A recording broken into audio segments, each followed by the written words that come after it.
السلام علیکم ورحمۃ اللہ وبرکاتہ۔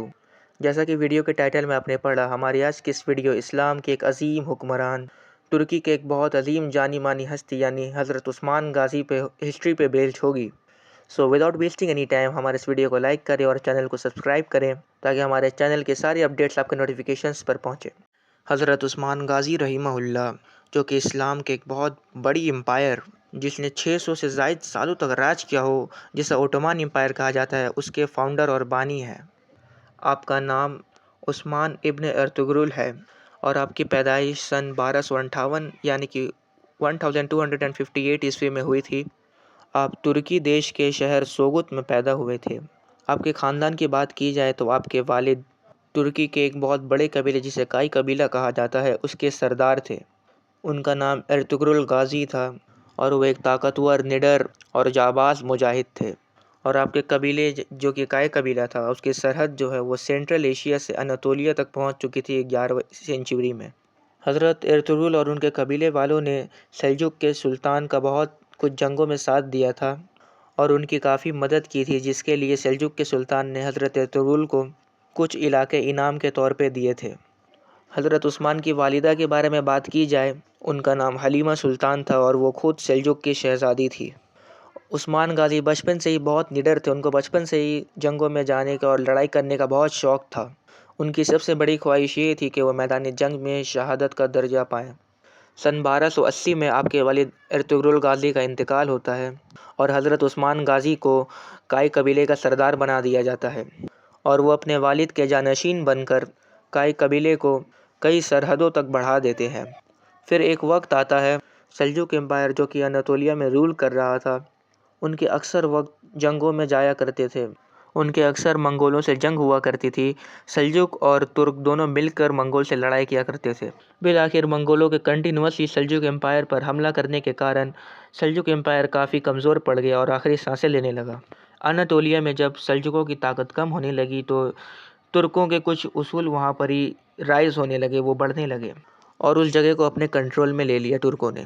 تب حضرت عثمان غازی نے اپنے والد کے کچھ اصولوں کے مطابق اپنی پوزیشنز کو مضبوط کیا اور اپنی ٹیریٹریز کو بڑھایا۔ انہوں نے اپنا ایک بیس آف پاور بنایا اور سلجوقوں اور بائزنٹائن امپائر کے بیچ میں ایک بارڈر بنا دیا اور 1299 میں اوٹومان امپائر کی نیو رکھی۔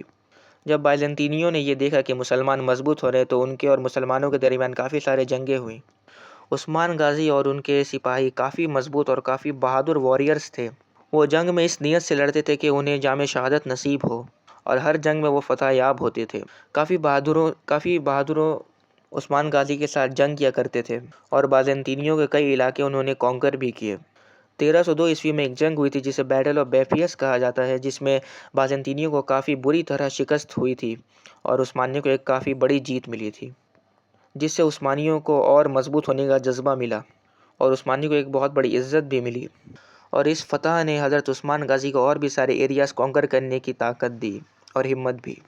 اور بائزنطین کی ایک امپورٹنٹ سٹی جسے نکایا کہا جاتا ہے، 1331 میں عثمان غازی کے بیٹے اورحان انہوں نے جنگ کر کے فتح یاب ہوا۔ حضرت عثمان غازی کی دو بیویاں تھیں، ایک کا نام حضرت رابعہ بالا خاتون تھا اور دوسری کا نام ملعون خاتون تھا۔ اولادوں کی بات کی جائے تو آپ کی 9 اولادیں تھیں۔ 9 اولادوں میں آپ کی صرف ایک بیٹی اور 8 بیٹے تھے، لیکن روایتوں میں جن کا کثیر ذکر ملتا ہے ان میں سے آپ کے بیٹے اورحان غازی ہیں جو کہ آپ کے بعد آپ کے جانشین بنے تھے، اور آپ کے ایک بیٹے جو کہ بالا خاتون کے بیٹے بھی تھے، ان کا نام علاء الدین ہے، اور بالا خاتون کی ایک اور بیٹی جن کا نام فاطمہ خاتون تھا۔ اتنی بڑی امپائر کے حکمراں ہونے کے باوجود بھی آپ نارمل مسلمز کی طرح ہی رہا کرتے تھے۔ حضرت عثمان غازی نہ کہ صرف ایک بہادر جنگجو تھے بلکہ ایک بہت ہی ذہین ایڈمنسٹریٹر بھی تھے۔ ان کو ریاست کی ساری ضروریات کا علم تھا اور انہوں نے کافی مضبوط رابطہ دیگر سلطانوں سے کیا تھا جو کہ ان کے نزدیک تھے، اور بھی دیگر قبائل جیسے کہ درمیان، کریسی وغیرہ وغیرہ، ان سے ان کا رابطہ تھا۔ آپ ایسا ہی سمجھ لے، جناب عثمان غازی کے بیٹے علاء الدین جو تھے، ان کا نکاح درمیان کے سلطان کی بیٹی گونچہ خاتون سے ہوا تھا۔ یہ دنیا کے کافی دیشوں میں اسلام کا پرچم لہراتے ہوئے نظر آتے تھے۔ ان کی حکومت 3 بر اعظموں پر تھی یعنی کہ کانٹیننٹس۔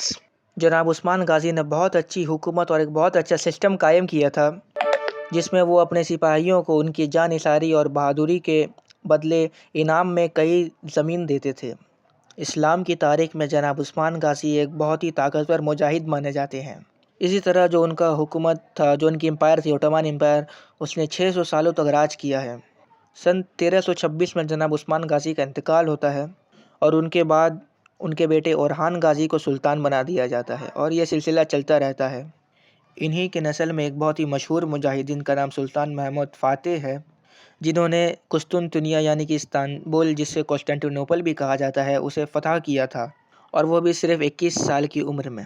اس پر علماء یہ کہتے ہیں کہ آپ صلی اللہ تعالیٰ علیہ وسلم کی ایک حدیث ہے کہ نبی نے فرمایا کہ ایک وقت قسطنطنیہ مسلمان کا کانکر کرے گی، اپنے قبضے میں لے لے گی، اور جو لشکر اسے کانکر کرے گی اس کے بارے میں فرمایا وہ کیا ہی عظیم لشکر ہوگا اور اس کا کمانڈر کیا ہی عظیم ہوگا، اور وہ لشکر کے کمانڈر سلطان محمد فاتح ہے۔ اس سے اس امپائر کا اسلامک کنڈیشن معلوم ہوتا ہے۔ اسی کی طرح یہ امپائر چلتی گئی اور 600 سے زائد سالوں تک اس امپائر نے حکومت کی۔ مکہ اور مدینے بھی اس کے حکومت کے انڈر میں تھے۔ بالآخر آخر میں ایسے معاملات آئے کہ عثمان امپائر کی تجارت میں کمی ہونے لگی اور وہ دھیرے دھیرے کمزور پڑنے لگے۔ کئی یورپین کنٹری جیسے کہ فرانس، جرمنی، یہ سب طاقت میں آنے لگی اور کتنے سارے بیٹلز ہوئے عثمان امپائر کے ساتھ، اور عثمان امپائر زیادہ سے زیادہ شکست کھاتا گیا اور کمزور ہوتا گیا۔ اس کے بعد فرسٹ ورلڈ وار پیش آئی، جس میں عثمان امپائر لگ بھگ آخری سانسیں لے رہا تھا۔ اس کے بعد عثمانیوں کے حالات کافی خراب ہونے لگے، کافی مصیبتیں آنے لگی، کئی جگہ انہیں قتل کر دیا جاتا، یہاں تک کہ ترکی کے مدرسوں میں بھی پابندی لگ گئی تھی۔ ایک بہت ہی مشہور بزرگ ہے جن کا نام شیخ محمود افندی ہے، جو کہ حضور تاج الشریعہ کے ایک دوست بھی مانے جاتے ہیں کیونکہ ان کی ملاقات ثابت ہے۔